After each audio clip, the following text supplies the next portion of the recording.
Mr Chair. Honourable David Parker. Oh, very good. Thank you, Mr Chairman. I want to comment on what I think is the greatest misrepresentation of this budget, and that is the myth that it rebalances the New Zealand economy. I'm not going to deal with the issue as to whether the tax switch, as the government's called it, is the right tax switch, nor whether that's weighted unfairly to the higher income earners. I think other speakers have dealt with that well. But I am going to deal with this myth that is being pushed by the Minister of Finance, that this is the greatest change in tax policy that we've seen for 20 or 30 years, because plainly it isn't. Plainly it doesn't rebalance the economy away from speculative investment in property towards the tradable sector and exports. And that's plain from the forecasts that are included in the budget. If you look at this budget, what it does is not redistribute investment between property and the tradable sector. What it does is redistribute the amount of income and consumption tax that's paid by different people in society. It says that overall less of that as a proportion is paid by the higher income earners and more of it is paid by the low income earners.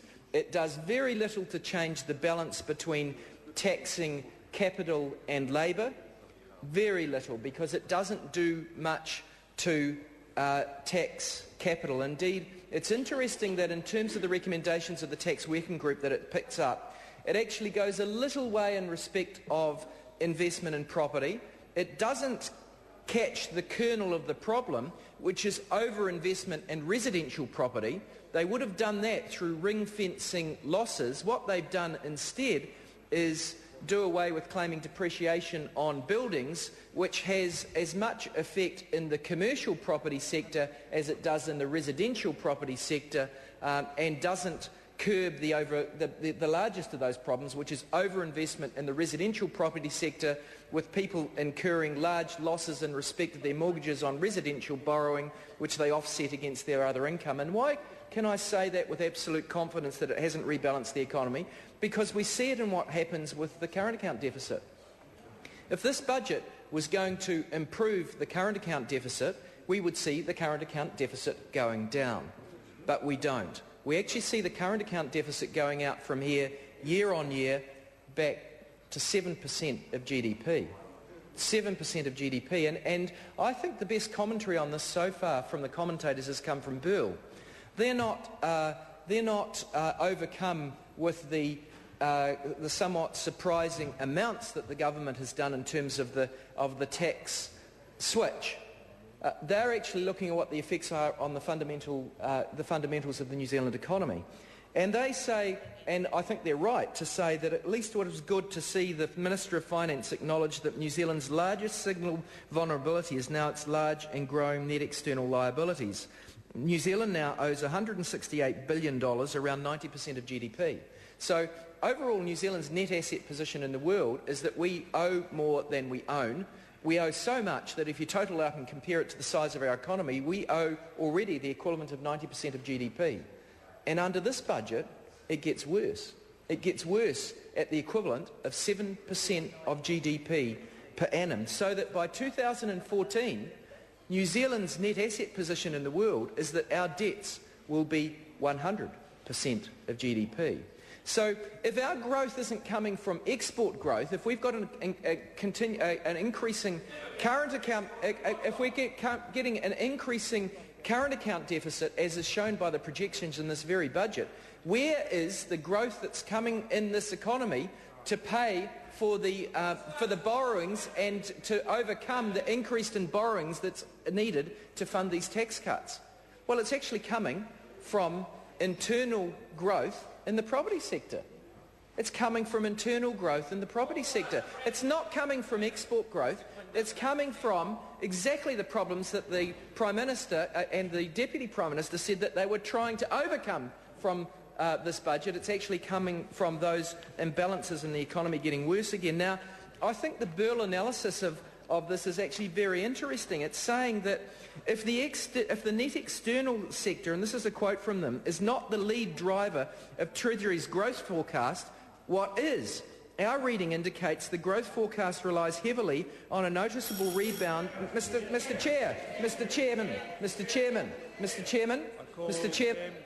Thank you, Mr. Chair. May I compliment the previous speaker on his sartorial elegance.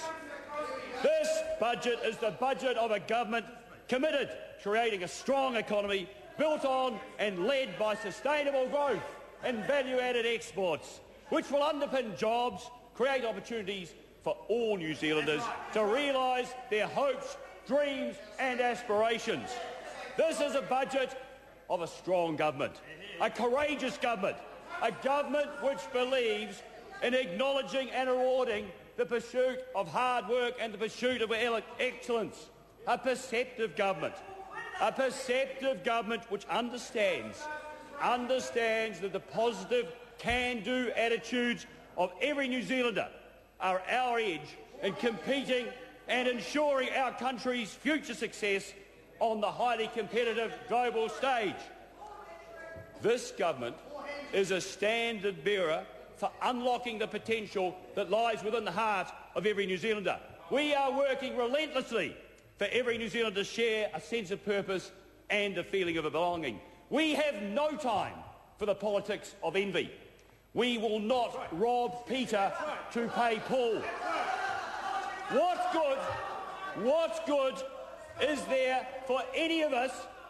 What good is there for any of us if Peter or Petra is a neurosurgeon, a skilled sparky, a committed, effective teacher, a nurturing nurse or a competent carpenter who decamps to Australia or further afield in pursuit of greener pastures?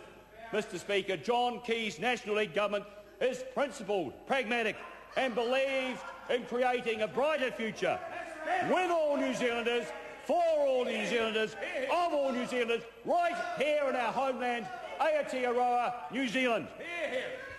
This budget,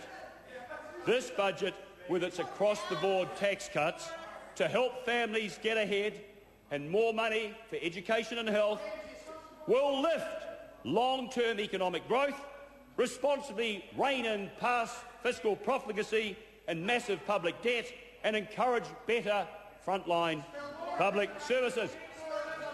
Mr. Chairman, this government's resolute decisiveness is a stark contrast to the looseness of the last late unlamented Labor administration. Administration which has been termed a group of loquacious lobbyists only concerned for legislative languor-listlessness, lassitude and lethargy. A stark contrast to their cavilling caucus where their words hope, enterprise, ambition were heard as rarely as Mines and Lefroy at a temperance conference. However, one must give them their due. In some respects, they were virtual prestidigitateurs of fiscal policy, conjurers of economic underperformance.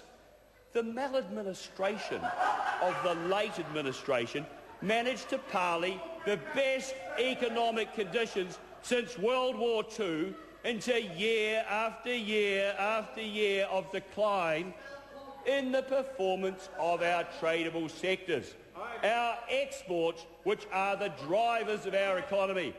They managed to turn, Mr. Chairman, the longest spell of global economic golden weather in modern memory into years of localised thunderstorms, hail, rain and sleet over the whole of New Zealand. They hamstrung our economy, the economy which underpins the quality of life of all New Zealanders, the economy which allows us to educate our young people, our economy which allows us to provide a world-class medical care for our sick and our injured, the economy which allows us to protect the most vulnerable. This dance of the desperate and dateless dispensed fiscal doom and despond through its blind adherence to a borrow and spend dogma.